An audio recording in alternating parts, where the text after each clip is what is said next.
student, welcome to SST class with Manish sir.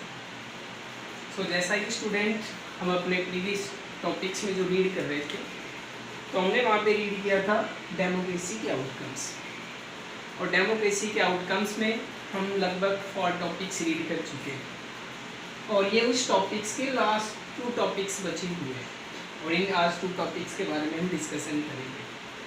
तो इसमें जो फर्स्ट टॉपिक है आज की डिस्कशन का, that is the accumulation of social diversity.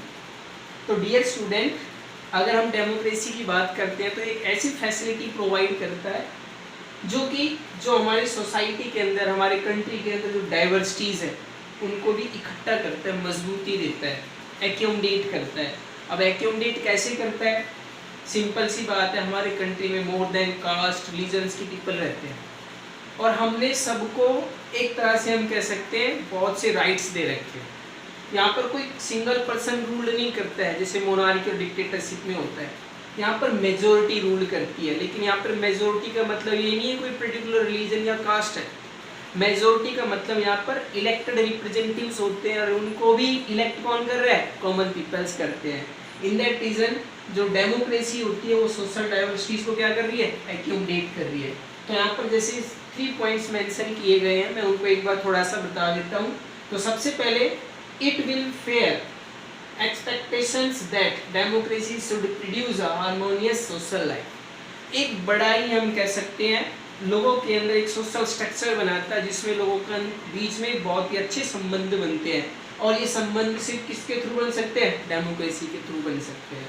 Second point की अगर बात करें तो democracy as a ability, democracy के अंदर वो एबिलिटी है जो social diversities, social differences, divisions, conflict, इन सब को रिड्यूस करती है। कहने का मतलब है इन सब को ख़त्म कर देती है, और कंट्री को, पीपल्स को क्या करती है? एक्यूमुलेट करती है। और ये डेमोक्रेसी का हम कह सकते हैं प्लस पॉइंट है। और प्लस पॉइंट क्यों है? क्योंकि ये सोशल डाइवर्सिटीज होते हुए भी कंट्री को मजबूती देती है। थर्ड पॉइंट है इन टर्म ऑफ रिलीजन और रेस। यहाँ पर हम एक रिलीजन, रेस या फिर लैंग्विस्टिक के व्याप पर अगर टॉकिंग करें तो पता है कि डेमोक्रेसी के अंदर हम किसी एक सिंगल रिलीजन, लैंग्वेज या रेस को इम्पोर्टेंस ही नहीं देते हैं। वहाँ पर एवरी रिलीजन्स, लैंग्वेज या फिर हम कह सकते हैं रेस आर इक्वली। इंडिया की बात करें तो लैंग्विस्टिक में हम रीड करते हैं कि तकरीबन हमने 22 लैंग्वेजेस को इम्पोर्टेंसी के अंदर रखा हुआ है, और हम उनको अपनी एक तरह से हम कह सकते हैं कि ऑफिशियल लैंग्वेज में कंसिडर करते हैं, और जैसा स्टेट होगा जिस लैंग्वेज में वो यूज़ करते हैं उसी के अकॉर्डिंग स्टेट उस लैंग्वेज को यूज़ करता है। क्लियर? अगर हम नेक्स्ट टॉपिक की बात करते हैं तो नेक्स्ट आता है dear student, dignity and the freedom of the citizen. कहने का मतलब है डेमोक्रेसी एक ऐसी गवर्नमेंट सिस्टम है जिसमें पीपल्स का सेल्फ रेस्पेक्ट, उनको फ्रीडम पूरी तरह से प्रोवाइड की जाती है। कैसे करते हैं?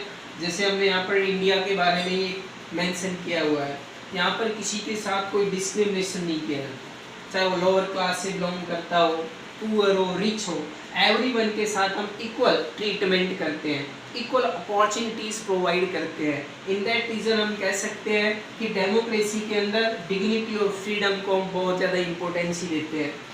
अगर हम यहाँ पर नेक्स्ट टॉपिक की बात करें तो नेक्स्ट जो यहाँ पर पॉइंट है, as peoples get some benefits in democracy they ask for more and want to make democracy even better. Democracy के अंदर लोग बहुत ज़्यादा बेनिफिट्स चाहते हैं, और डेमोक्रेसी से पीपल्स और ज़्यादा से ज़्यादा बेनिफिट्स की डिमांड करते हैं, और दूसरा कंप्लेंट भी करते हैं। अब सिंपल सी बात है, अगर हम किसी से डिमांड भी कर रहे हैं, उस सिस्टम का कंप्लेंट भी करते हैं, तो यहाँ पर डेमोक्रेसी की सक्सेस का पता चलता है। क्यों? यहाँ पर लोगों को फ्रीडम है, तभी तो वो कहते हैं कि हमें और ज़्यादा चाहिए, सिस्टम को क्रिटिसाइज भी करते हैं।